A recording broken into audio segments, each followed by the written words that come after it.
¿Cómo están? ¿Me escuchan? Buenas tardes. Buenas tardes. Escucho. Buenas tardes a todos. Ronald, Melquiades, Ángel, como siempre, ahí siempre alertas. Sí, Benjamín, aquí estamos. qué bueno que están ahí. Buenas tardes, Lisa. ¿Cómo estás? ¿Qué tal, Benjamín? Muy buenas tardes.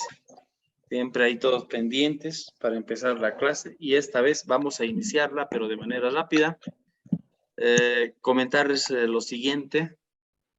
Acabamos nosotros de tener una reunión de evaluación de lo que ha sido el trabajo de los diplomantes, hasta ahora los trabajos que se han ido presentando, y se han identificado ciertas ambigüedades también y lo que se presentaría a partir de la revisión de los trabajos, incertidumbres en todo lo que se está haciendo en este momento. A partir de los trabajos, a partir de las consultas, a partir de las llamadas telefónicas y otras. Entonces, lo que vamos a hacer nosotros el día de hoy es que vamos a dar unos 2 pasitos hacia atrás para que luego podamos dar unos 5 pasos para adelante. ¿A qué me refiero?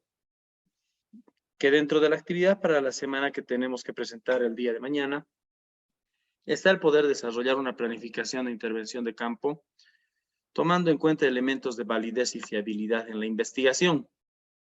Sin embargo, nos consideran ahí también ciertos métodos, parte de la investigación cualitativa, que podríamos analizarlos y considerar estas características como parte de un proceso de planificación, que si bien el autor o parte de la iniciativa de la universidad estaba a entrar en ámbitos investigativos, esto ha generado bastante desconcierto.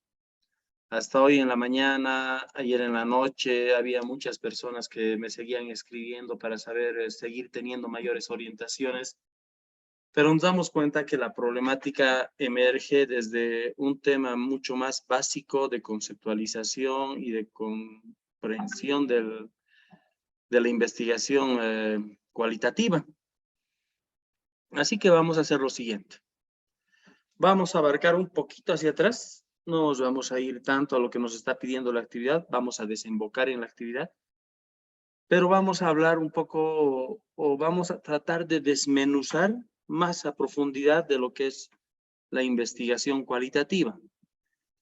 ¿Cuáles son sus características? ¿Cómo se mueve? ¿Qué ejemplos hay a nivel de formulación de los problemas? ¿Cómo nosotros podemos encarar una investigación cualitativa? Los tipos que hay, los métodos que considera cada uno de estos métodos, cuáles son los pasos que conlleva para desembocar al final en estos 2 conceptos que plantea una investigación cualitativa, que son la validez y la confiabilidad, que han ido tanto perturbando a muchos de los diplomantes y no queremos que se vaya quedando a este nivel, porque esta es la semana que tenemos y en la siguiente más la cerramos.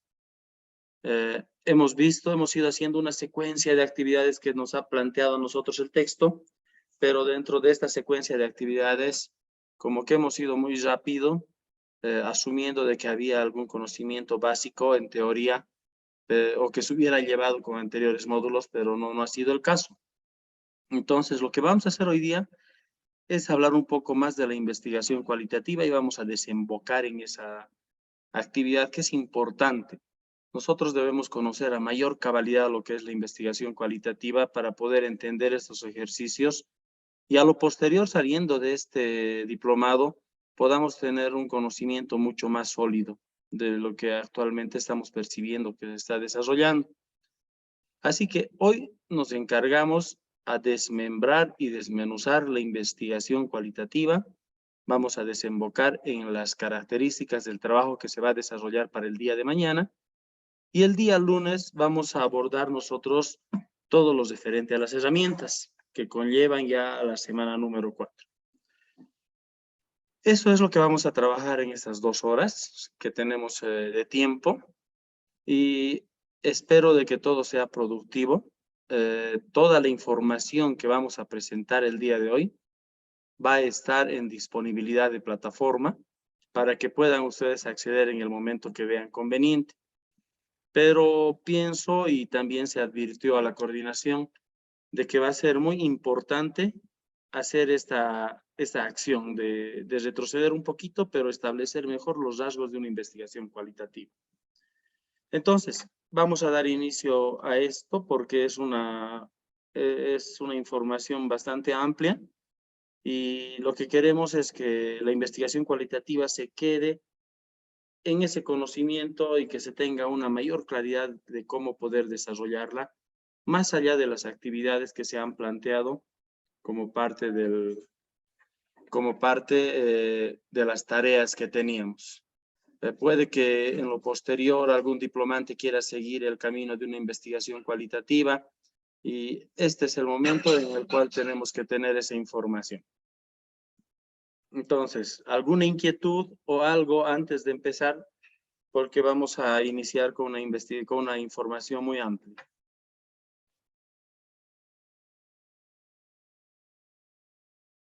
Bueno, como dicen que por ahí el silencio quiere decir que todo está muy bien, todos estamos en predisposición, vamos a iniciar.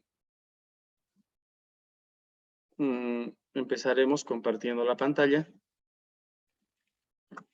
¿Me confirman la pantalla, por favor?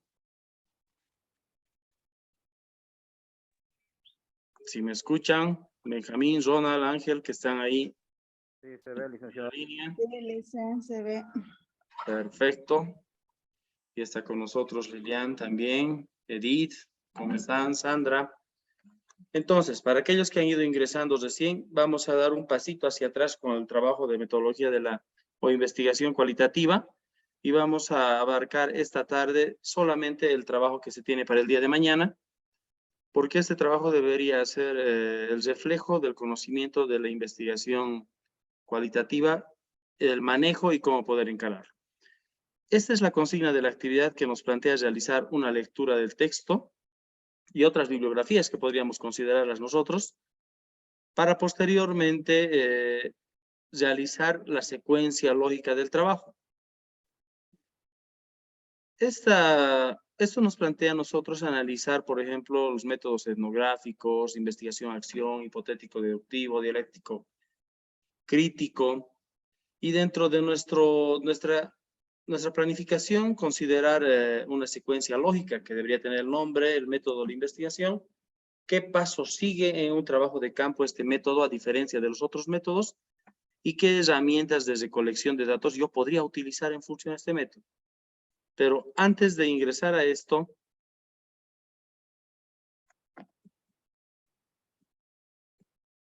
hemos nosotros hablado la anterior semana de manera genérica sobre estos 4 tipos de investigación que nos plantea el trabajo. Lo etnográfico, investigación-acción, hipotético-deductivo y el dialéctico crítico. Sin embargo, cuando ya iniciamos el trabajo, tenemos esta situación. Desde toda la semana hemos estado conversando con varios de los diplomantes, hemos estado intercambiando opiniones de cómo podría encarar el trabajo, pero aún así seguía habiendo dudas. Entonces, lo que vamos a hacer es hablar primero de lo que es el conocimiento en las ciencias sociales y cómo se va desarrollando la investigación cualitativa. Debemos tomar en cuenta, por ejemplo, que el conocimiento en las ciencias sociales tiene una característica en el ámbito de la investigación cualitativa, de que estos conocimientos son más subjetivos, provienen del análisis, de la comprensión, de una explicación de un hecho que se está determinando, que se está dando en el mismo contexto, y que nos da a nosotros una opción para realizar una acción, para poder comprender qué es lo que sucede. Ahora, el conocimiento tiene también una característica de ser significante. Y hablamos que es significante cuando éste forma parte de un reflejo del entorno de la realidad que estamos trabajando. Ese término a nivel investigativo lo van a poder encontrar permanentemente. Y si nosotros hablamos de una investigación significante, es que quiere decir que forma parte de una experiencia determinada, de algo que un investigador ha pasado, y que le ha parecido algo que debería investigarse, que debería desarrollarse. Si el investigador en la descripción dice una investigación significante para el desarrollo de estos procedimientos, es que ha atravesado por esa experiencia, es porque ha conocido y ha sido fruto de la experiencia profesional o personal para poder abordar esa investigación. Ahora bien, una investigación puede llegar a tener estas características diferenciadoras. Dentro de estas características diferenciadoras está el poder considerar que una investigación tiene el desarrollo de conocimientos y se caracteriza por la estimulación social. El tipo de conocimiento es a partir de una acumulación de experiencias de un grupo social específico. Pero este conocimiento científico se basa principalmente en estos tres elementos de acción que son lo descriptivo, lo empírico y lo teórico. Lo teórico, aquel que nosotros lo vamos asumiendo mediante bibliografías, análisis literarios y otros. Lo empírico a partir de la experiencia personal o profesional que podemos ir adquiriendo al transcurso de los años. Y lo descriptivo, esa capacidad de poder nosotros analizar, identificar, discernir, diferenciar lo que está sucediendo a nuestro alrededor. Esta gráfica que tiene acá nos hace una referencia a que cada persona tiene un punto de vista en función al enfoque y desde dónde está mirando el problema.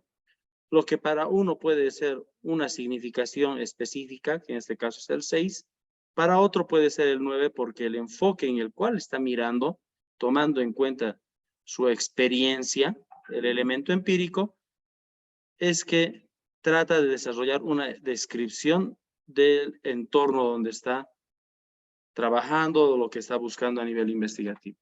Estas a su vez tienen imprecisiones. Hay un ejemplo a nivel de estas imprecisiones que es el conocimiento empírico que les digo, que es a partir de lo que yo he vivido, lo que yo considero que está en mi entorno, es que es la realidad que se está desarrollando y es la verdad que yo la voy a considerar. Tiene esas imprecisiones y ese elemento de subjetividad y eso da pie a diferentes tipos de investigaciones y de formas de trabajar y de instrumentos de aplicar. Ahora, estos tipos de conocimiento pueden venir de diferentes espacios. A nivel filosófico, que generalmente lo tomamos en cuenta, con conocimientos empíricos que les mencionaba, con conocimientos religiosos también no están lejos de una investigación, porque estos conocimientos religiosos tienen mucho que ver con esa dimensión del ser de las personas y que en muchos de los casos determinan el modo de pensamiento y el modo de actuación. Pueden tener un tipo de conocimiento a partir de lo científico, algún curso que hayan podido desarrollar, o también pueden ser más intuitivos, que tiene esta relación entre lo intuitivo y lo empírico. Lo intuitivo viene a partir de lo que yo pienso que es en realidad un conocimiento determinado y lo que pienso que podría ser una solución a ese problema. Es la generación de donde se van desarrollando los conocimientos y las problemáticas a poder ser abordadas. Ahora bien, para poder llegar nosotros a iniciar una investigación, se deben seguir estos pasos y son recomendaciones. No son protocolos determinados, pero sí son recomendaciones que cuando tenemos una idea un poco vaga, difusa de lo que queremos trabajar, podemos seguir estos pasos. Uno, tener predisposición de trabajo y voluntad para investigar, primero. Si tenemos nosotros una responsabilidad laboral que puede ser en la mañana o en la tarde o es todo el día, tendríamos que ver un espacio en el cual le vamos a dedicar a esta investigación. Y tiene que ser exclusiva para este espacio, permanente, sistemática y continua. Disponer de un conocimiento teórico y metodológico sobre el tema. No es muy recomendable ir netamente a una acción exploratoria a nivel individual, que no tenemos ningún conocimiento básico sobre la temática, pero nos llama la atención. Si nos llama la atención, tendremos que informarnos de manera teórica qué es lo que corresponde, qué es lo que tiene de investigaciones previas a ese tema, para que podamos madurar la investigación a iniciar. Otra, desentrañar lo que se pretende conocer. Quiere decir que esa problemática como tal la podemos diferenciar entre términos claves que se tiene y empezar a conceptualizar, investigar y ver qué es lo que en profundidad esa problemática nos podría llevar. Eso es muy importante poder identificarlo desde el nivel educativo, ya sea el nivel de educación, el año de escolaridad en el cual vamos a trabajar. Podríamos trabajar también, si es que va a ser esto en el ámbito de educación superior, regular, educación alternativa, especial, institutos superiores u otros, pero que esté relacionado a lo que nosotros podemos trabajar. Buscar la verdad mediante una actitud científica, es decir, atravesar pasos metodológicos para poder llegar a una verdad determinada. Buscar permanentemente sobre un saber, sobre lo que se puede conocer o no, o lo que se tiene en algunos vacíos, y aperturarse hacia otros saberes, tener ese pensamiento de complementariedad, no que todo lo que nosotros creemos, pensamos a nivel teórico, empírico e intuitivo es lo real, sino que en la medida de la investigación e indagación que hagamos, puede ir cambiando, puede ir moviéndose. Hablábamos mucho de esto esta mañana con algunos diplomantes, de que tenían todavía dudas de poder seguir con su paz al nivel que están trabajando, pero que pueden llegar a tener modificaciones, cambios, y son posibles, y son parte de este proceso como tal. Ahora, ¿cómo puede surgir una idea de investigación? Esta puede surgir a partir de la experiencia que tienen aquellos docentes que hayan trabajado con primaria, inicial, permanentemente. Se les va a ser ya mucho más fácil incluso hasta predecir algunas respuestas. El poder ver también materiales escritos, ese acceso que puedas tener a la bibliografía, esto ya es mucho más amplio, pero sumado a la experiencia con el material que puedes tener a nivel de escritos y audiovisuales, te da una mejor alternativa de poder diferenciar los factores que están interviniendo, las características del hecho y del trabajo de investigación. El conocimiento también puede venir, esta investigación, a partir de algunas teorías que hayamos podido leer, escuchar o incluso hasta indagar a nivel investigativo. Es una fuente también de una idea. Producto de otras investigaciones, tiene su validez. Al finalizar una investigación, ya sea de tesis, monografía, las mismas estructuras te plantean al último recomendaciones. Y en la parte de estas recomendaciones te dicen, bueno, yo he podido abordar dentro de mi investigación la participación de los estudiantes de nivel secundario en los procesos colaborativos. También he podido trabajar con grupos focales, con adolescentes, pero recomiendo que se pueda trabajar las competencias o roles docentes para poder generar pensamiento crítico, por ejemplo. Entonces el investigador ya te está diciendo qué es lo que ha podido abordar y qué sugiere que se podría abordar en siguientes investigaciones. Es una fuente para poder abordar una idea, para iniciar una idea.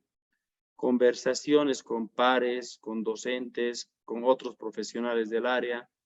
La observación hacia una clase o algo que nos interesa seguir, actitudes, comportamientos, métodos, estrategias educativas. Creencias, también es interesante ver esto. Puede que podamos conversar con algún docente sobre lo que él piensa que ha podido ser toda su trayectoria educativa, puede ser en 20, 30 años de trabajo educativo, y cree que un camino determinado de usar una metodología específica puede resolver alguna problemática. Entonces, una creencia que nos puede ayudar a iniciar una investigación. Intuiciones, presentimientos. Esas intuiciones y presentimientos se dan a partir de la identificación de regularidades. Un docente puede decir, pero si esto que está sucediendo acá con mis estudiantes, yo ya lo había visto en otra unidad educativa años anteriores. Había visto en mis primeros ejercicios de práctica pedagógica en las universidades pedagógicas y he podido identificar que se está produciendo lo mismo, es una regularidad. Al ser una regularidad, puede formar parte de mi intuición y empezar una idea de investigación. Ahora bien, dentro de una investigación cualitativa se siguen estos pasos, estos caminos. Uno está la reflexión. Seleccionar la pregunta de investigación en base al compromiso e interés del investigador. La temática puede provenir del interés personal, institucional u otros, pero esa instancia, el momento de reflexión, nos va a dar a nosotros elementos de poder saber hasta dónde puedo llegar con esa investigación. Luego, seleccionar el sitio. ¿En qué lugar voy a trabajar? Esa problemática se dará en el nivel primario, en el nivel secundario, específicamente en un ciclo determinado en un año. Entonces, tendré que seleccionar dónde se realizará y cómo acceder a los participantes. Si ellos son parte de mi grupo de trabajo, va a ser mucho más fácil poder acceder a ellos. Si son parte de otro grupo de trabajo, tendré que entrar a una instancia de negociación para que me puedan dar un espacio en el cual pueda trabajar con estos estudiantes. Después, seleccionar la estrategia. La pregunta de investigación determina las estrategias y las observaciones según el tipo de información que estemos buscando. Una contextualización preliminar en la investigación podría ser, en este caso, el contexto donde se está desarrollando, la problemática que ha identificado, una solución previa que podría desarrollar, que es en este caso las actividades de propuesta que podemos hacer, elementos de factibilidad, si realmente este es un problema que lo puedo abordar, y de viabilidad. Si es que voy a poder desarrollar esa problemática, voy a tener acceso a los estudiantes, se va a poder dar una solución a este problema, o por el contrario, va más allá de las competencias que puedo tener. Miren, estos elementos de reflexión, selección de sitios, selección de estrategia, ya son parte de una planificación de las fases de investigación cualitativa. Ahora, el origen de la investigación cualitativa, para ingresar ya a una información un poco más teórica, tiene raíces en investigaciones en los Estados Unidos, y esta tiene el propósito de atender problemas de sanidad, primero, asistencia social, salud y educación, el ámbito social en sí. En estos periodos en los Estados Unidos había más una tendencia de teorías pragmáticas y también conductistas, que estaban articuladas a elementos de investigativos cuantitativos, numéricos, porcentuales, estadísticos, pero se daban cuenta que las problemáticas de salud, problemáticas sociales, educativas, no podían ser solamente medidas mediante números, porque hablabas con personas, y estas personas tenían diferentes formas de poder ver el mundo. Ahí es que empiezan las investigaciones cualitativas. En un entorno europeo, la investigación cualitativa tiene características en los trabajos de Gran Bretaña, donde se estudia la pobreza y en función de informes, pero ahí se consideran más informes anecdóticos, cosas que hayan sucedido de manera aislada, pero que han sido interesantes del poder reflexionarlas, descripciones acerca de la vida de los trabajadores y desempleados. En Europa se empieza a ver ya más la monarquía como una instancia que es represora hacia los derechos, hacia la sociedad, y se empieza a identificar qué es lo que sucedía con estos otros grupos sociales y qué es lo que podría suceder posteriormente si es que no se cambiaban los mecanismos de poder, los mecanismos económicos, la dinámica económica y la distribución de las riquezas. A ese nivel es como se va trabajando desde una mirada europea. Ya esto en la década de los 70, por ejemplo, empieza a generar paradigmas, métodos y estrategias con la cual la investigación cualitativa va teniendo más valor.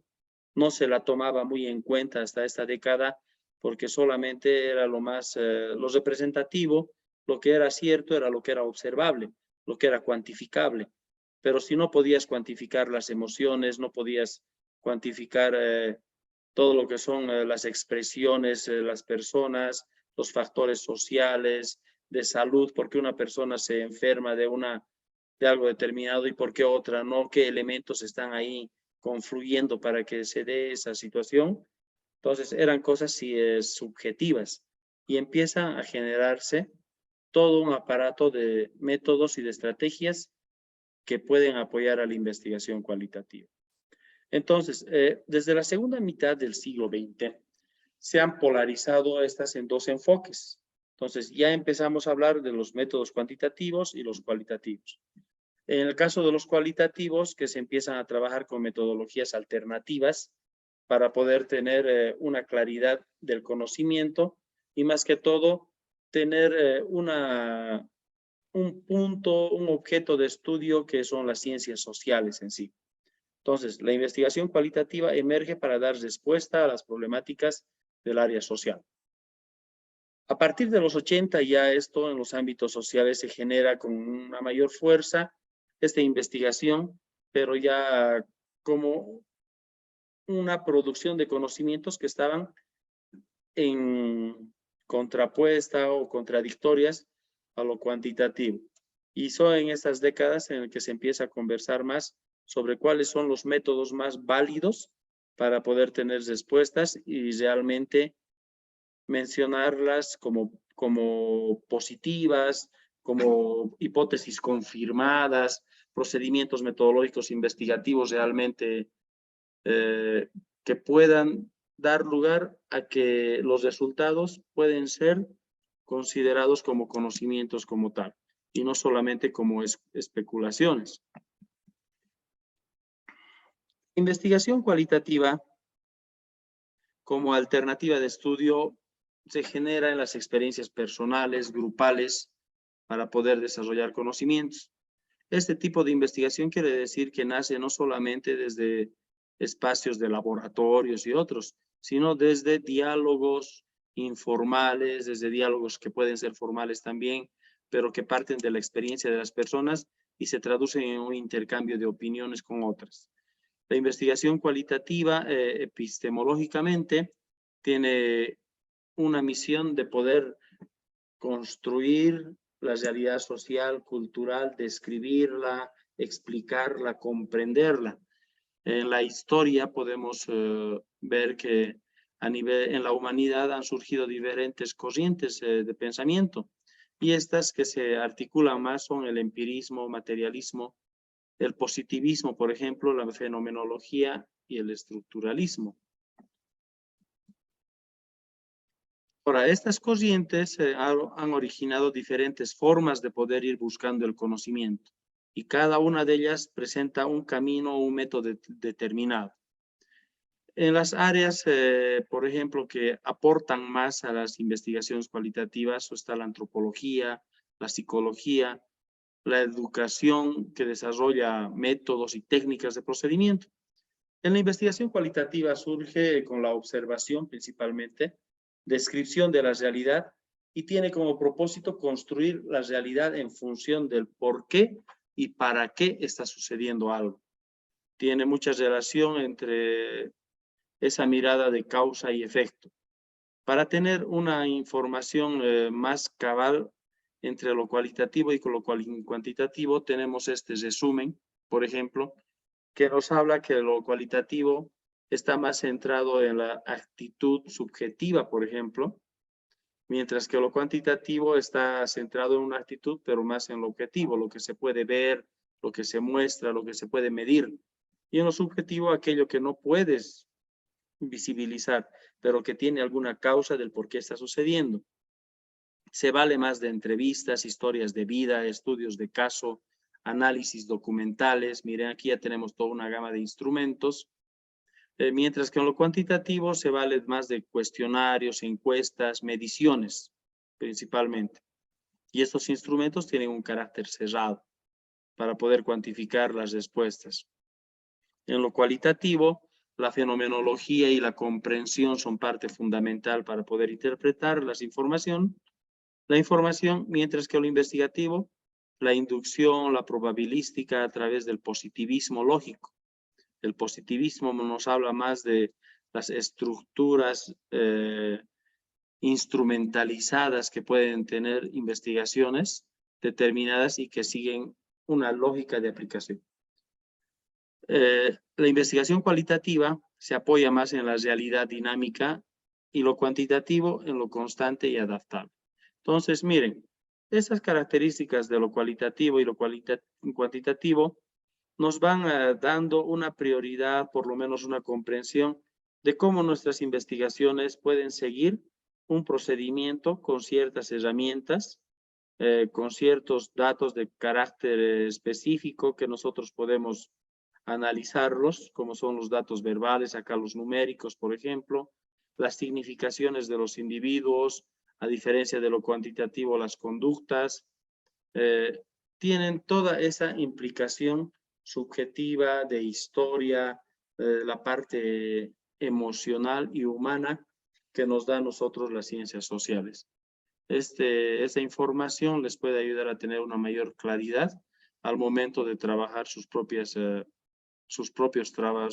pads e investigaciones que están desarrollando como parte del programa. Ahora, los tipos de investigación son, según los niveles a alcanzar, son diferentes en la investigación cualitativa. Por ejemplo, en un nivel perceptual, el objetivo es más explorar y describir. Los tipos de investigación a este nivel serán más exploratorios y serán descriptivos. En un nivel de aprehensión, el analizar, comparar, ver cómo dos hechos están cambiando de diferente manera, la investigación analítica o crítica y la investigación comparada están más relacionados a este tipo de trabajo. Si queremos nosotros trabajar más una temática de investigación para comprender un hecho como tal, entonces los objetivos son explicar, predecir, proponer. Miren, estos objetivos a nivel de verbos pueden abordarlos ustedes como parte de la formulación de los problemas de investigación. Si es explicar, entonces investigaciones explicativas o las otras predictivas o las proyectivas, por ejemplo. Si es que nuestra investigación es integrar, será entonces modificar, confirmar, si es que estamos partiendo de una hipótesis, evaluar.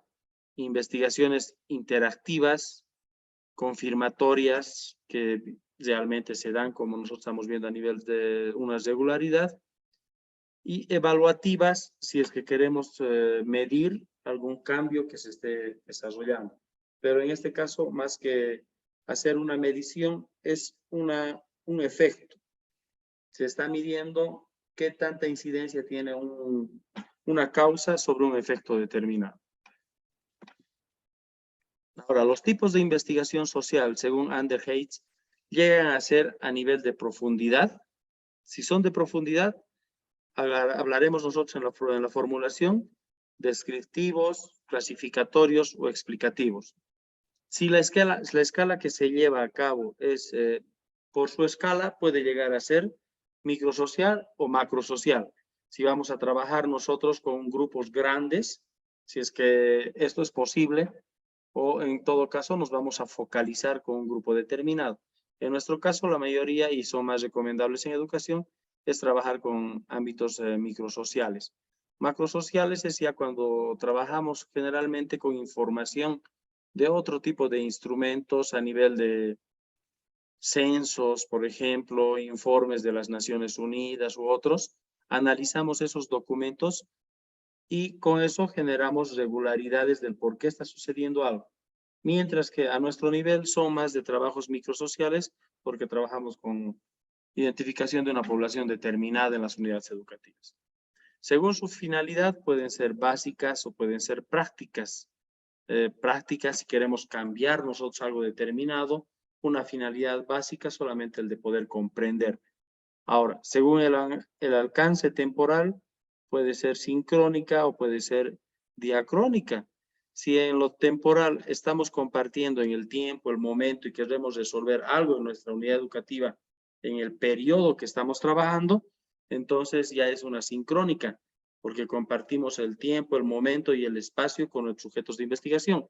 Y diacrónica si estamos viendo nosotros en otro espacio, otro tiempo, pero estamos analizando esa investigación de lo que sucedió y lo que puede suceder también. Los métodos a poder ser utilizados pueden ser a nivel cuantitativo, cualitativo o mixto también. Según el tipo de las fuentes utilizadas, podemos trabajar con primarias, secundarias o ambas. Ahora, los tipos de investigación. En investigación cualitativa tenemos los de investigación empírica, aquellos que se basan en todo lo que es una experiencia que podemos tener a nivel profesional, exploratoria, cuando no se tiene mucha información sobre la problemática como tal y podemos empezar a indagar. Aunque en estas instancias casi es un poco difícil encontrar investigaciones exploratorias, porque la información, la bibliografía con la cual se va contando y el acceso a la información principalmente hace de que ya haya cierta base para cualquier tipo de investigación que queramos desarrollar. Las investigaciones descriptivas que nos buscan el analizar, interpretar algo que está sucediendo a nuestro alrededor. Y en lo descriptivo principalmente tendríamos que trabajar con factores. Para describir algo tienes que desmembrar en sus partes y encontrar factores. Y esos factores podemos diferenciarlas en función al problema que estamos trabajando. Las investigaciones históricas, aquellas que agarran un espacio determinado de toda una trayectoria de una unidad educativa, un pueblo o una experiencia profesional incluso, y tratamos de comprender ese periodo determinado. Por eso es que se trabaja con ellos a nivel documental, testimonios que pueden dar una veracidad de este proceso histórico. En la investigación confirmatoria es cuando trabajamos con deducciones, pero a partir de ciertas hipótesis o teorías que nos van a decir de que una cosa sucede por ciertas causas y que nuestra investigación puede confirmar o no de que en nuestro contexto evidentemente es igual o podemos refutar también ese tipo de hipótesis acerca de ciertas causas y efectos que se pueden dar en aspectos educativos. Muchas de estas informaciones, por ejemplo, a nivel de confirmatorias en ámbitos educativos, es que había investigaciones que mencionaban que aquellos estudiantes que provienen de familias humildes o de escasos recursos tienen una proyección de poder llegar a fracasar en sus estudios. Es una confirmación que pueden refutarla o no. En muchos de los casos no han sido confirmadas, sino que pueden ser un factor influyente, pero no son un factor determinante, por ejemplo. Tenemos estudiantes que con el esfuerzo que han desarrollado a pesar de la situación socioeconómica, han podido llegar a tener resultados positivos por el esfuerzo que han tenido. Investigaciones experimentales en aquellas que podemos trabajar causas y efectos y en las cuales necesitamos tener nosotros grupos experimentales y grupos de control para saber si un grupo experimental ha tenido un cambio. Tenemos que tener un grupo de control para que al grupo experimental podamos implementar toda la estrategia didáctica, pedagógica y saber qué tanto ha podido avanzar y cambiar en sus actitudes o adquisición de conocimientos, competencias, objetivos holísticos y estos cambios, cómo se pueden medir en función al otro grupo de control. Y las investigaciones teóricas que tienen como base más que todo trabajos basados en investigaciones anteriores, previas y que tienen más análisis documentales para poder saber algo en cuestión que estemos buscando. Ahora bien, la finalidad de la investigación cualitativa es el de poder analizar casos concretos y particulares en función de la expresión de las personas y los contextos sociales.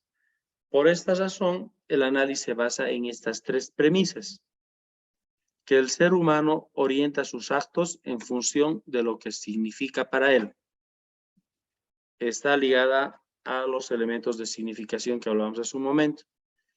Que el significado de las cosas surge como consecuencia de la interacción social de los sujetos, es decir, de ese carácter social y ese carácter eminentemente de interactuación que tiene el estudiante, de ese relacionamiento social. Y un tercero, que los significados se manipulan o se modifican al momento que las personas se enfrentan a su realidad.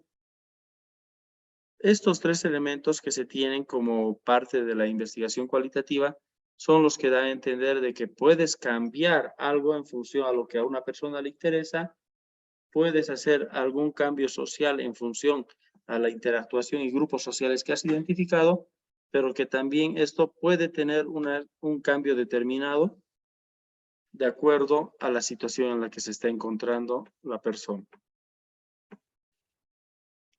Aquí vamos a entrar a unos ejemplos de formulación de los problemas. Primero los vamos a ver a nivel global de investigaciones cualitativas y luego los vamos a ver en relación a sus propias características. Por ejemplo, este primer ejemplo de formulación dice: ¿de qué manera se puede coadyuvar a que los estudiantes de la carrera de arquitectura reciban orientación creática? Y actualmente no se tiene productores creativos, por ejemplo. Un segundo, ¿cómo contribuir a mejorar el proceso de producción de textos escritos en el área de comunicación? Coma, estas comas hacen parte de la formulación y la técnica de formulación de los problemas, toda vez que los estudiantes no cuentan con una base de expresión literaria.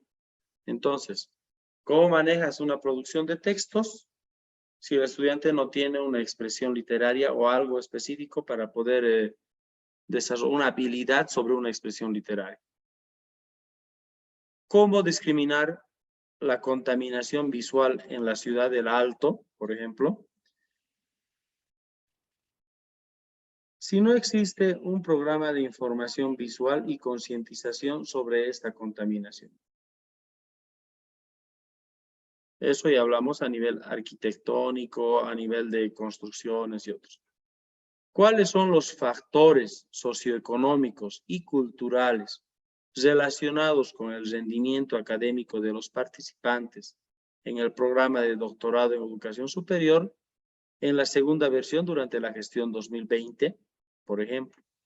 Este ya viene a una caracterización de un grupo social determinado y de un programa específico. ¿Cuáles serán esas características que los hacen diferentes? Y de ahí se pueden hacer incluso hasta proyecciones de éxito o no en el proceso de un programa doctoral. Ahora, veamos estos ejemplos, pero a partir de los tipos de investigación. Si en una investigación, trabajamos una investigación hermenéutica, una investigación de este tipo, una formulación podría estar: ¿cuál es el origen de la leyenda del Chiru, por ejemplo, en la tradición oral de la cultura popular orureña? Aquí ya vamos a entrar a indagar todo lo que sean leyendas, tradiciones, en un contexto específico. Eso es un tipo de investigación hermenéutica. En una investigación fenomenológica, ¿por qué los comerciantes fundadores de la Feria Popular X, la que vean conveniente, siguen cumpliendo el papel de directivos en las distintas instancias administrativas municipales? Entonces, ¿qué es lo que sucede? Puede que unos actores en un espacio determinado te puedan dar pie para poder llegar a otras funciones o responsabilidades. Habrá una relación en este sentido. Entonces, una investigación de ese tipo fenomenológico. Una investigación etnográfica. ¿Cuál es el comportamiento de las autoridades educativas en la toma de decisiones con los representantes de padres de familia en la unidad educativa X en la presente gestión? Ya vamos a ir a determinar nosotros a este nivel, niveles de parecer, de aceptación, de reproche o no de estas autoridades educativas en la toma de decisiones a nivel de padres de familia de manera específica. Investigación-acción. En una investigación-acción, la capacitación al personal administrativo sobre las relaciones humanas mejorará el trato y la atención y la eficiencia en la atención al público y la comunidad estudiantil en la universidad, tantos durante la presente gestión. las investigaciones, en el marco de la investigación-acción, su formulación tiene casi como un carácter hipotético, porque una investigación-acción va a ser una implementación de una estrategia sobre algo determinado y su problema tiene que ser causal. Es decir, si yo realizo una capacitación al personal administrativo sobre relaciones humanas, esta, y mire, colocamos acá una relación causal que dirá, si yo capacito al personal de relaciones humanas, esta mejorará. ¿En qué? En el trato, eficiencia de la atención pública. Entonces, ya estamos identificando aquí cuál va a ser la estrategia, una capacitación en qué temática, en relaciones humanas. Relaciones humanas, pero ¿sobre qué podrían ser relaciones humanas? Trato, que es eficiencia y en atención al público. Tiene una cualidad diferente en el proceso de formulación. Ahora bien, los métodos de investigación cualitativa que se los recomienda, además de los que hemos visto en el texto, son estos, que son estudio de caso, por ejemplo, el histórico comparativo, el fenomenológico, análisis etnográfico, la etnometodología, por ejemplo, una investigación-acción, una investigación cualitativa o una investigación documental, que hacen parte de las investigaciones cualitativas. Vamos a abordar una parte solamente de estos métodos que se recomienda el poder trabajar más en investigaciones, acción o también etnográficas para efectos académicos que puedan tener un poco más de claridad. Entonces, pasemos a estos métodos que se tienen acá. Los métodos, el método de estudio de caso tiene las siguientes cualidades. Es más para investigaciones a nivel psicológico, por ende, otras áreas a ese nivel. Permite poner al descubierto el alcance de los conocimientos científicos a fin de comprender algunos fenómenos fortuitos y no buscados intencionalmente. Se centra en el estudio exhaustivo de un fenómeno y no en el análisis estadístico. Es decir, que le interesa más la descripción de qué es lo que sucedió, por qué pasó y cómo está desarrollando. No cuántas veces se ha desarrollado, sino cuántas veces se ha representado, que es lo cuantitativo o estadístico, sino de cómo se va expresando ese fenómeno como tal, en un estudio de caso. El estudio de caso puede llevarse con una sola persona o con varios sujetos que posean la misma característica. Aquí estamos hablando de grupos profesionales, de grupos sociales que tienen cierta homogeneidad de lo que estamos queriendo trabajar. Permite observar y comprender al sujeto desde una perspectiva holística, dentro de su contexto, así como entender el significado que tiene el sujeto sobre la realidad. Quiere decir, cuando hablamos de holístico, que vamos a trabajar un estudio de caso, pero ese estudio de caso lo tenemos que ver en todo su escenario social. Si vamos a trabajar con niños que puedan tener un nivel emocional bastante expresivo ante una situación de confrontación, tenemos niños, por ejemplo, que los presionas demasiado o se ponen a llorar o que empiezan a tener algún tipo de tics. Esos niños con quienes podamos trabajar ese nivel, y había también algunas investigaciones de liderazgo ahí, tendremos que verlos en su totalidad, caracterizarlos, cómo es su familia, en qué curso están, quiénes son sus mejores alumnos, sus mejores amigos, cuál es su rendimiento académico, su entorno social, familiar, amistades y un grupo de familia ampliada que tengan. Entonces hay que caracterizar a esa persona en toda esa mirada holística. No podemos solamente quedarnos en la descripción académica de lo que estamos viendo, sino que se tiene que indagar más a profundidad en este tipo de estudios de caso. Un caso puede estar constituido por un sujeto único o por un grupo múltiple. Se indaga un fenómeno del entorno real utilizando múltiples fuentes de datos.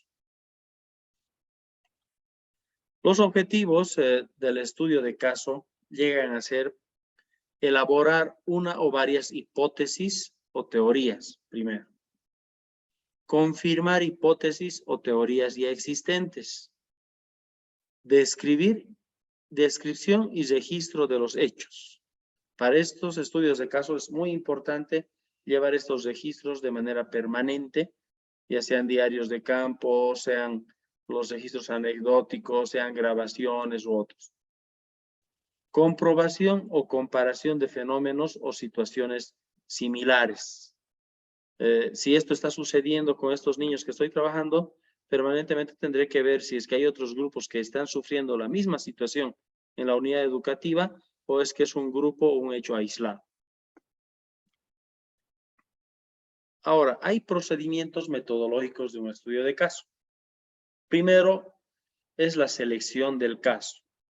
¿Qué es lo que yo quiero indagar? ¿Con quiénes quiero indagar? Seleccionar el caso apropiado y más relevante que esté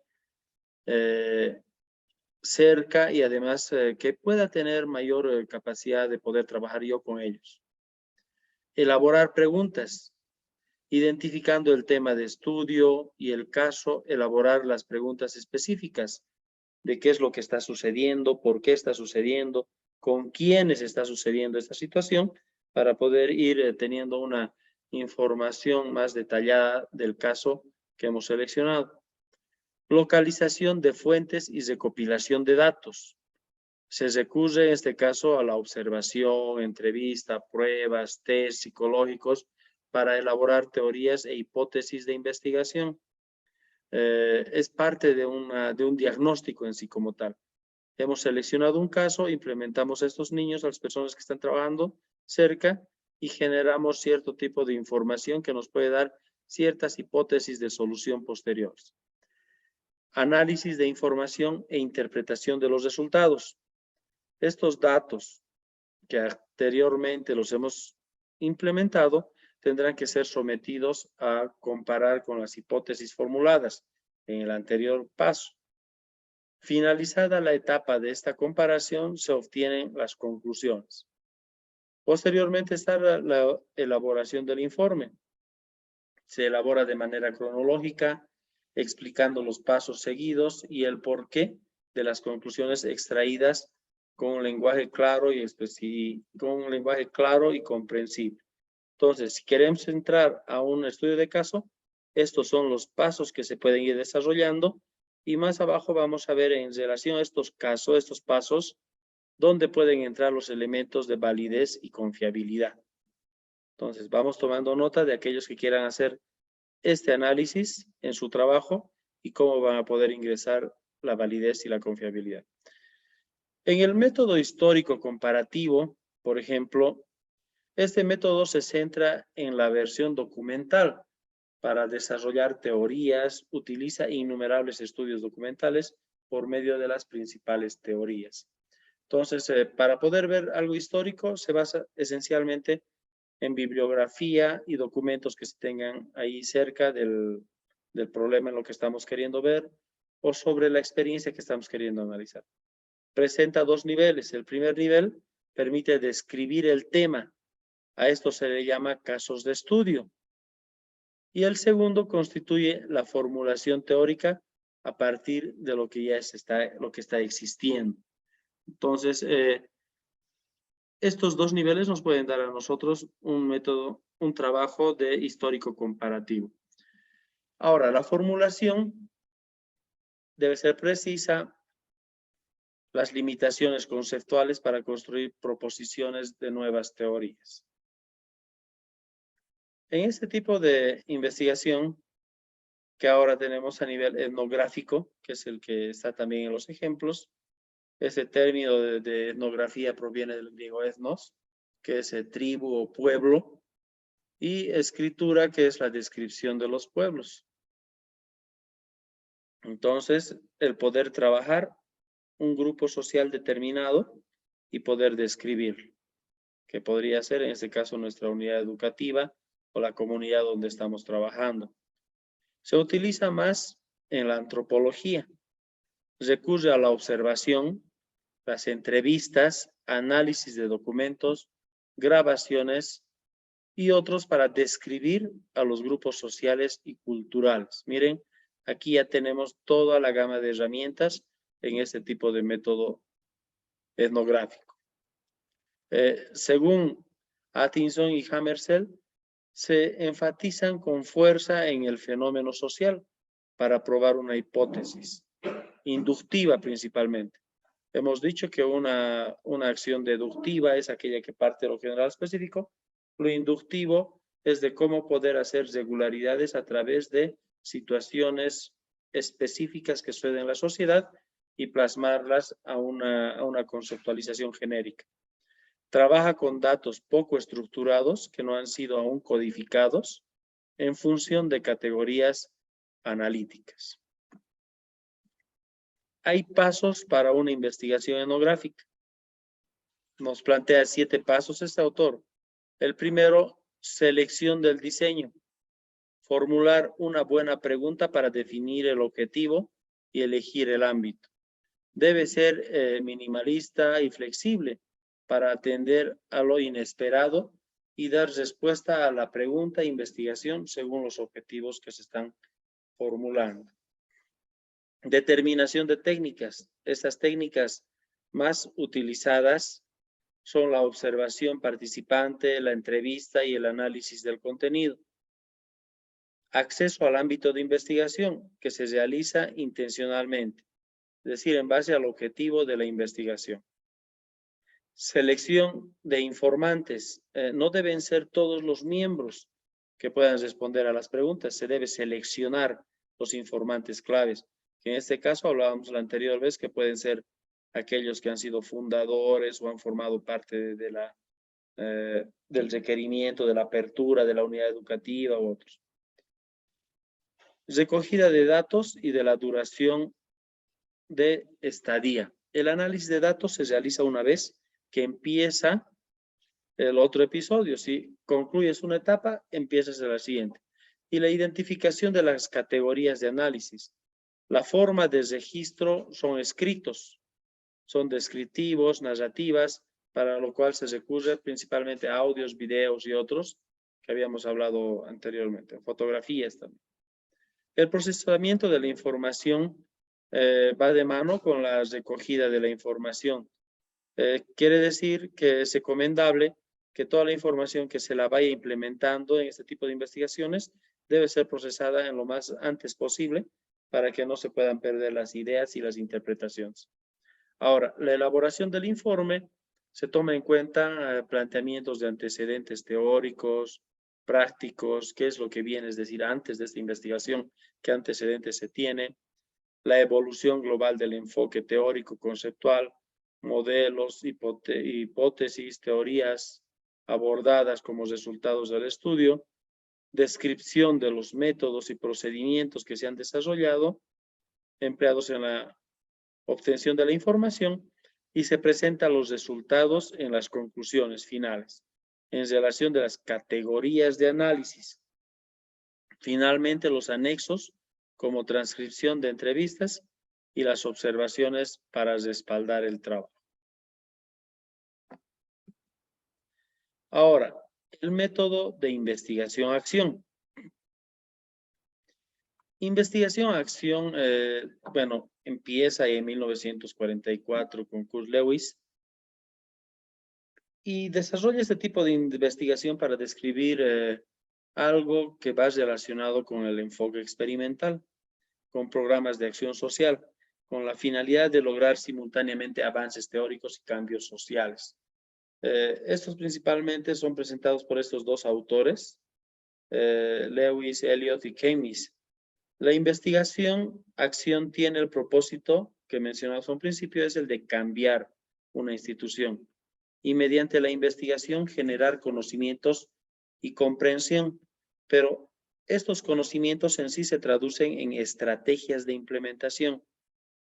Si es que nosotros queremos cambiar algo, utilizamos esta investigación-acción porque tiene la cualidad de planificar con los actores que se va a trabajar, ejecutar con estas mismas personas, evaluar los resultados y posteriormente socializarlos. En una investigación-acción participan todos, Por eso, identificar a quienes van a trabajar en la investigación es muy importante y debemos tener ciertos indicadores de selección.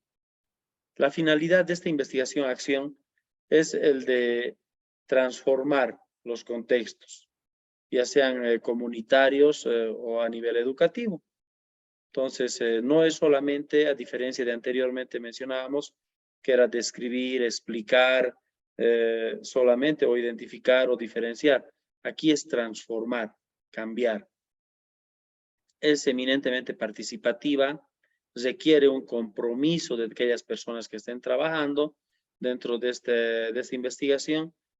Tienen que ser conscientes de que se está buscando el cambio sobre una problemática determinada y que esta va a requerir una práctica permanente de todos los involucrados, pero una práctica de ejecución, de evaluación y de volver a aplicar la misma estrategia con las evaluaciones, con los ajustes que se hayan identificado en esos procesos evaluativos. Ahora, en la psicología busca mejorar las prácticas laborales y las relaciones entre los empleados. Y en la psicología comunitaria, mediante la educación popular.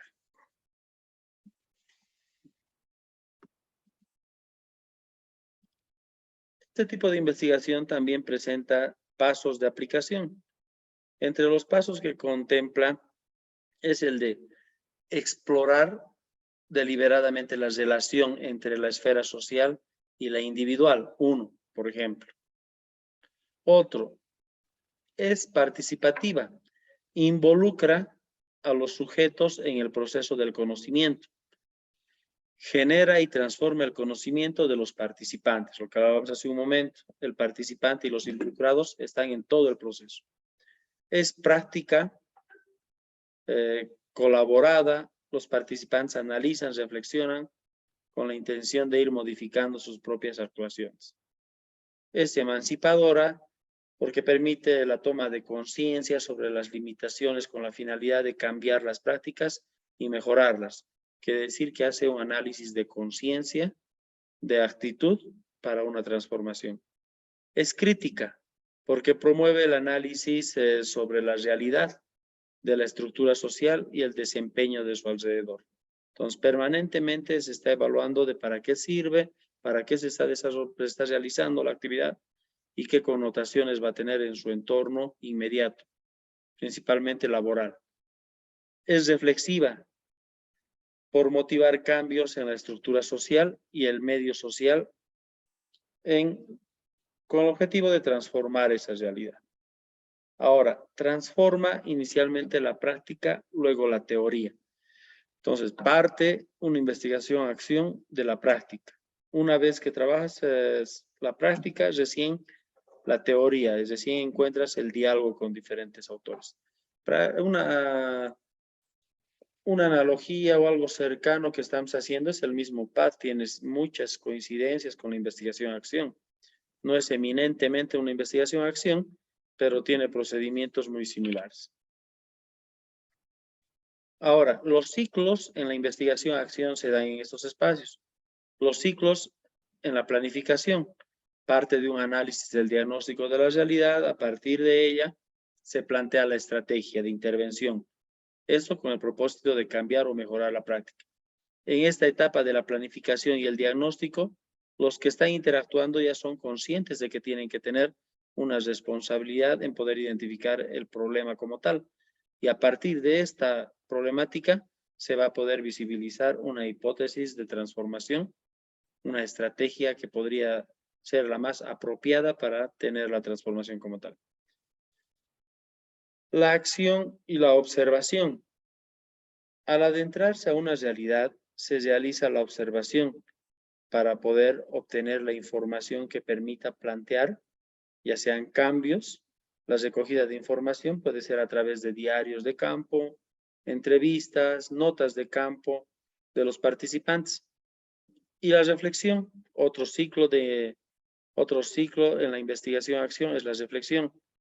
Esta que se desarrolla en todo momento para analizar los cambios y reevaluar las acciones mediante el análisis teórico, a fin de planificar y proponer una nueva acción para alcanzar el objetivo. Este tipo de investigación, entonces, no desarrollas toda tu estrategia desde que planificas desde el principio hasta el final, sino que en ese periodo, en ese transcurso de implementación, se presentan estos espacios de reflexión.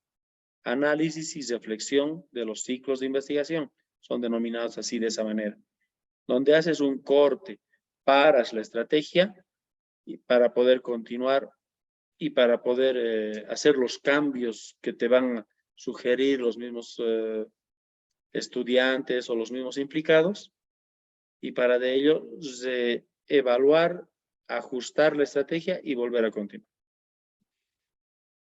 Ahora, llegaremos hasta ahí. Bueno, estimados diplomantes, no queremos ser no queremos que tener una sesión muy cansadora. Hasta este punto que hemos trabajado ahorita corrido en 60 minutos, vamos a tener un pequeño break de 10 minutos. Después de eso vamos a abordar nosotros la validación y la confiabilidad de cómo vamos a trabajar esta actividad que se nos viene para el día de mañana. Entonces, hasta acá haríamos un espacio, un pequeño descanso, vayan a tomarse un tecito, un cafecito y volvemos dentro de 15 minutos.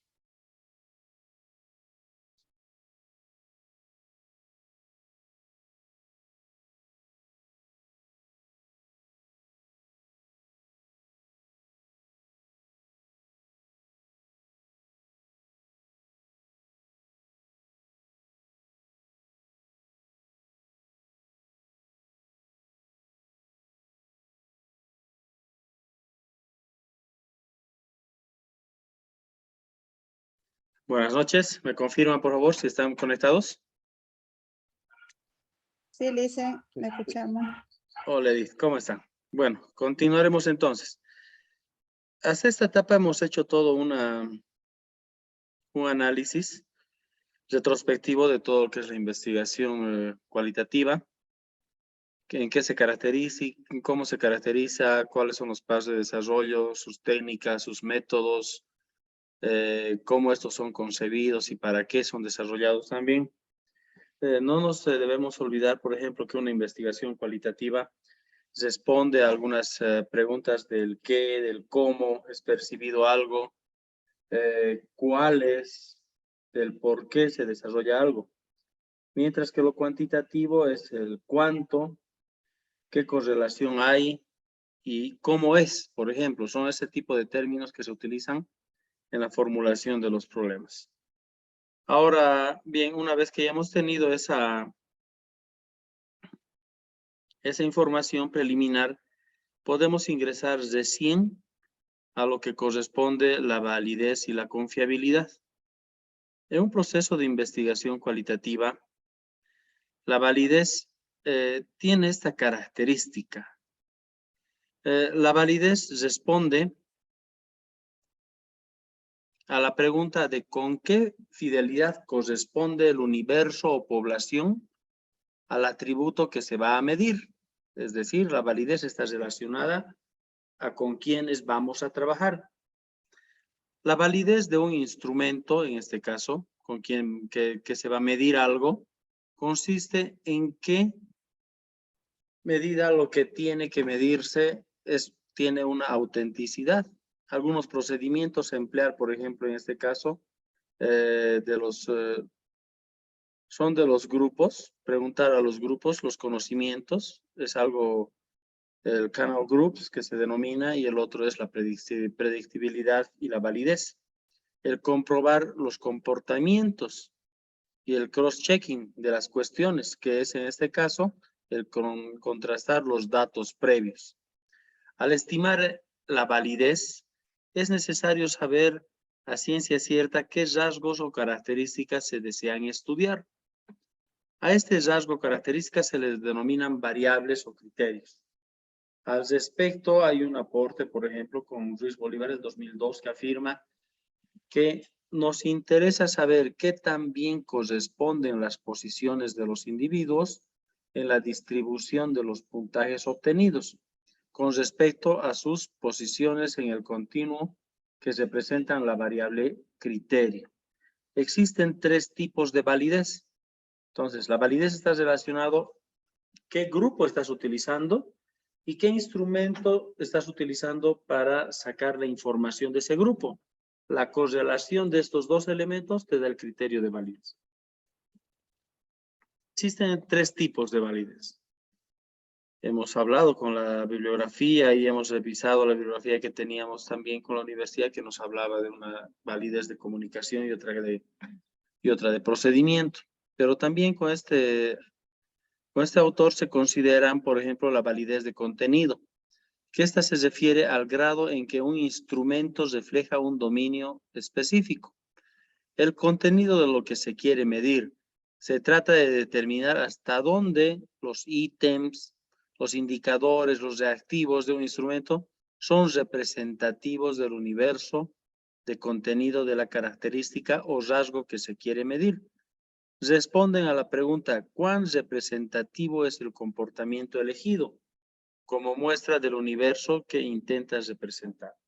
Por ejemplo, un cuestionario sobre la actividad de los alumnos ante la investigación no tendrá validez de contenido si explora la opinión de los alumnos sobre las características de los docentes dentro de la cátedra de estadística. También se le denomina validez racional o lógica. Quiere decir que nuestro instrumento debe estar en relación a lo que nosotros queremos buscar en el problema de investigación. Y estos indicadores de consulta tendrán que estar relacionados al nivel, al año, al grado de instrucción que tengan nuestros estudiantes.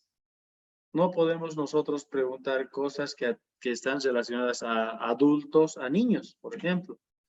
Tendremos que ver que este tipo de instrumento, indicadores que se vayan a desarrollar estén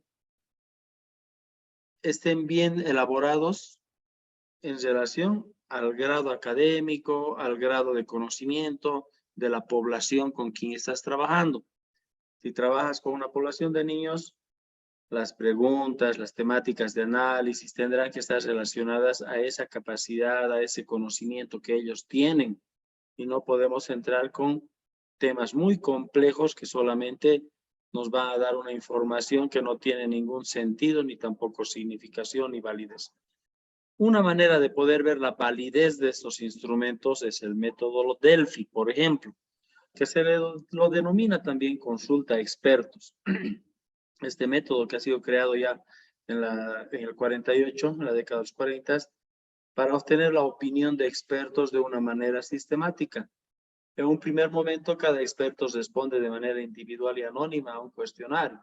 Después se analizan las respuestas del conjunto de expertos. Se remite a cada uno a las respuestas de mediana obtenidas, así como el intervalo intercuartil para cada cuestión, y se les pide que se consideren su juicio anterior. En síntesis, este método Delphi es de consultar a expertos si mi instrumento es o no es válido. Si está bien formulado, ahí se le da toda la información a los expertos. Si yo estoy trabajando, por ejemplo, temas de derecho con los niños, tendré que trabajar con las defensorías, tendré que trabajar con psicólogos, tendré que trabajar con abogados, para ver si lo que estoy trabajando de temas de derechos en un ámbito pedagógico, educativo, está abordando los conceptos adecuadamente, los procedimientos adecuadamente, y que la población con que estoy trabajando tiene relación con este tipo de conocimiento. Entonces, el experto te dirá, sí, me parece que la apropiación está adecuada, los indicadores de preguntas son los adecuados, los de las temáticas también, o por el contrario nos dirá que cuando estamos abordando derechos, tenemos que abordar los fundamentales y los establecidos por la Constitución, y nos va a priorizar. Entonces, esa consulta de expertos es para identificar a 10 personas que sepan de la temática y que nos puedan dar un criterio de validez. Un primer criterio de experto es aquella persona que tiene una profesión en el área, por ejemplo. Otro es la experiencia que tiene en la función. ¿Cuántos años ha estado en la defensoría? Y otro es si es que ha desarrollado alguna otra especialización, diplomado, maestría en el ámbito. Eso le da una condición de experto en el área. Entonces, la validez de nuestros instrumentos en un proceso de investigación la va a dar este procedimiento de trabajar con el método Delphi. Y otra que es la validez de constructo. Este término de constructo es más que viene de esferas psicológicas y nos da a entender el responder las preguntas hasta dónde el instrumento mide realmente un rasgo determinado o con cuánta eficacia lo hace. Al respecto hay ciertos aportes, por ejemplo, también aquí tomamos por Ruiz Bolívar, señala que esta validez interesa cuando se requiere usar el desempeño de los sujetos con el instrumento para inferir la posición de ciertos rasgos. Para estudiar este tipo de validez es necesario que exista una conceptualización clara del rasgo estudiado, de lo que estamos queriendo estudiar, lo que les decía hace un momento también, que si nosotros estudiamos derechos o estamos en una investigación sobre derechos, tendremos que indagar cuáles son los derechos a nivel educativo que están priorizados en los niños, las niñas, derecho a la educación, una educación gratuita, un lugar libre de violencia y otros. Hay que conceptualizar a este nivel lo que estamos llevando. La teoría sugiere las tareas, pruebas que son apropiadas para observar el atributo rasgo y las evidencias a considerarse en la evaluación. Cronbach, por ejemplo, en 1960, sugiere los siguientes pasos. Identificar las construcciones que pudieran explicar la ejecución en el instrumento. Formulación de hipótesis comprobables a partir de la teoría. Y recopilación de los datos para probar las hipótesis. Esa es la validez del constructo. La validez en su totalidad, si estamos abarcando un concepto de lo que conocemos, de lo que estamos trabajando, si va a ser útil o no, si está relacionada, el instrumento está relacionado al concepto que estamos trabajando o el instrumento tiene indicadores muy fuera de lugar. Para eso es importante trabajar también los procedimientos de conceptualización de hipótesis, operacionalización de variables en otros casos.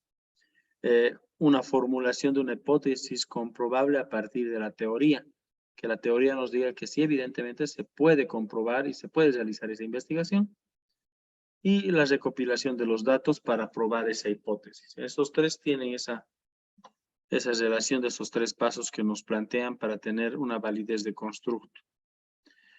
Por último, una validez predictiva o de criterio externo o empírica. Se asocia con la visión de futuro, determinar hasta dónde se puede anticipar el desempeño futuro de una persona con una actividad determinada. La validez predictiva estudia comparando los puntajes de un instrumento con una o más variables externas denominadas variables de criterio y se establece una correlación, la cual se interpreta como índice de validez. ¿Qué información nosotros tenemos y cómo esa información nos puede dar a nosotros predicciones de poder trabajar? Una validez de predicción, entonces, puede estar articulada a que los indicadores de derechos que nosotros estamos trabajando en una unidad educativa nos plantean de que los estudiantes que tienen una situación socioeconómica baja van a poder estar más vulnerables a poder cumplir un derecho a la educación libre y gratuita por las condiciones sociales que puedan tener. Por ejemplo, es una relación en esa validez predictiva, de que una cosa da lugar intercausalmente a otra que hace el efecto. Ahora, por otra parte, la confiabilidad. Antes de iniciar el trabajo de campo es imprescindible probar el cuestionario. ¿Qué es el cuestionario? Hemos conversado con algunos diplomantes también que han colocado cuestionario. El cuestionario que se determina acá como parte de confiabilidad puede ser un cuestionario. El cuestionario es un conjunto de preguntas que en el momento de su implementación ya puede adoptar la forma de guía de observación, puede adoptar la forma de una entrevista, puede ser en sí un instrumento posterior, pero como cuestionario el cuestionario en sí no es una herramienta de diagnóstico. El cuestionario es la sumatoria de preguntas. Ahora, sobre una pequeña población menciona. Esta prueba piloto, la confiabilidad te da entonces primero una prueba piloto. Si yo coloco entonces en mi investigación, voy a aplicar un diagnóstico, pero como elemento de confiabilidad voy a aplicar una prueba piloto inicial, que ha de garantizar las mismas condiciones de realización que en el trabajo de campo real. Entonces, una prueba piloto es una recreación de cómo vamos a implementar nuestros instrumentos. Pero en esa recreación vamos a identificar nosotros si es que las preguntas están bien formuladas, si es que los estudiantes que están respondiendo te dicen, ¿a qué se refiere esto? ¿A qué se refiere el otro? Este término no lo entiendo. Entonces, si hay muchas preguntas de ese tipo, esa prueba piloto para tener un elemento de confiabilidad nos ayuda a poder identificar los problemas que no lo hemos percibido como investigadores, pero que sí un grupo poblacional nos ayuda a identificarlos. Esa prueba piloto no es la misma a quienes tú vas a aplicar posteriormente, es otro grupo poblacional. Esa prueba piloto la haces con un grupo que sea igual. Si estás trabajando con quintos cursos del nivel primario y estás con el A, entonces haz tu prueba piloto con el B, para que ellos que tienen una cualidad homogénea o por lo menos similar, nos puedan decir que si ese instrumento está adecuado o no, o nos van a ayudar a hacer los ajustes necesarios en base a sus dudas y preguntas.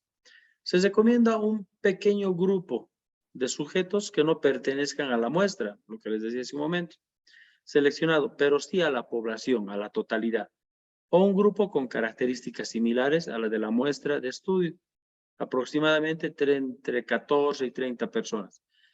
De esta manera se estimará la confiabilidad del cuestionario. Ahora, un elemento de confiabilidad también es el alfa de Cronbach. Se los pongo a nivel solamente de conocimiento. Aquellos que posteriormente quieran tener este instrumento del alfa de Cronbach, que en sí consiste en poder someter nuestro instrumento a esta matriz que plantea, nos da un coeficiente alto, bajo o medio de confiabilidad del instrumento. Este instrumento sí nos dice, su instrumento está bien y tiene tanto nivel de confianza. O no está bien y tiene que cambiar. Es un instrumento estadístico. Miren, a pesar de ser una investigación cualitativa, tenemos herramientas de medición de la confiabilidad que siguen siendo estadísticos.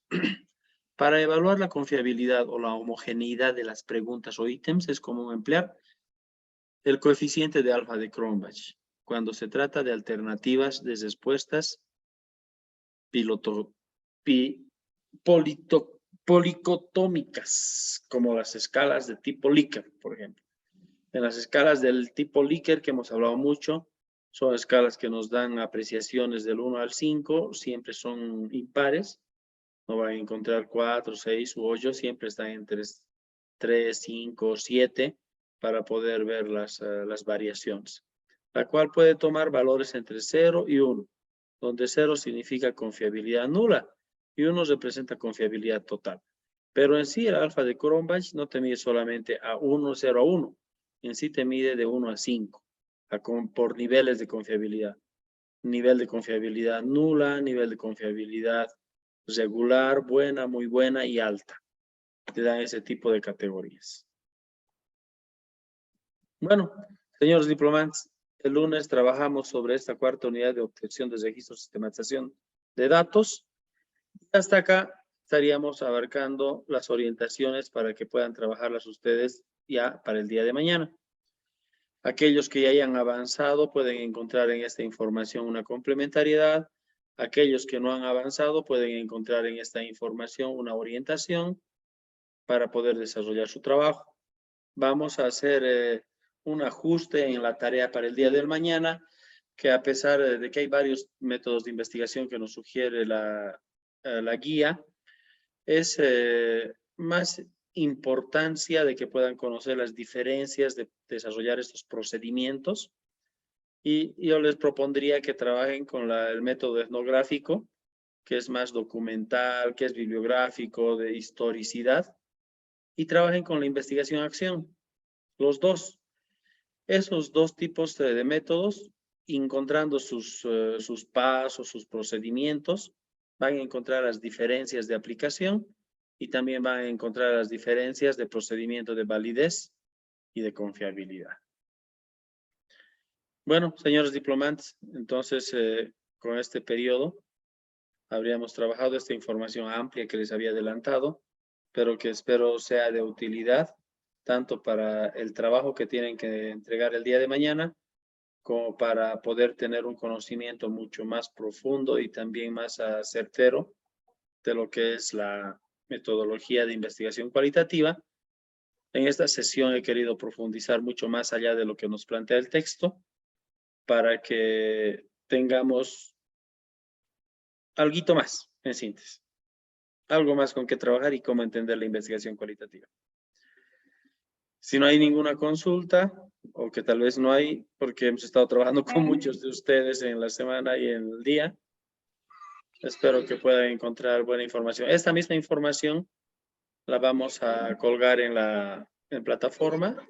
Igual les vamos a facilitar por el grupo de WhatsApp. Dicen, buenas noches. Sandra, ¿cómo estás? Bien. Dicen, bueno, la última parte no logré entenderlo. Dijo que podemos trabajar con el método etnográfico y la investigación-acción solo con los dos. Solo con los dos. Trabajen con los dos y hagan un cuadro comparativo. Ah, ya. Es mejor. Entonces, ya, Los el otro otros, método hipotético y el dialéctico ya no lo vamos a tomar en cuenta. por ahora, para fines académicos, me interesa que puedan ver esa diferencia, que son dos puntos así extremos. Los otros casi no los van a utilizar, pero aquellos que deseen y han avanzado, preséntenlo. Pero con los que estamos trabajando, es de interés que puedan hacer un cuadro comparativo de estos dos. Del etnográfico y el investigación-acción. El etnográfico, ¿por qué? Porque el etnográfico va a estar permanentemente en el trabajo que desarrollan como docentes de análisis documental, análisis de testimonial, análisis de hechos que han acaecido en la unidad educativa. En educación se trabaja mucho el etnográfico. Y la investigación-acción porque tiene mucha relevancia y tiene su apego al trabajo que están desarrollando como PAT. Les va a ayudar a comprender mucho el PAT. No es en esencia el mismo PAT, pero es el método investigativo que más se asemeja a lo que actualmente están realizando. Por eso prefiero que se concentren en esos dos. Ya está bien, gracias, Lice. Perfecto, Sandra. Entonces, podemos, perdón, podemos hacerlo de manera resumida, ¿no? Con mapas mentales, usted dijo, mapas conceptuales, esquemas, así para que no sea solo texto. mucho mejor. Ustedes han visto que en todos los indicadores de evaluación de los trabajos siempre está el elemento creativo. Hagan, consideren ese indicador y mucha suerte en su trabajo. Espero haberlos ayudado y espero haberles dado una contribución mayor. Pero bueno, me ha tomado mucho tiempo ya ver todo esto, armar, y espero que les haya sido de utilidad. Bueno. Muchísimas gracias, Lice. Buenas noches, señores diplomantes, que les vaya muy bien. Como siempre, cualquier cosa estamos presentes y no duden en escribirme o hablar. Que tengan muy buenas noches. Gracias, licenciado. Hasta luego. Gracias, Lice. Hasta luego.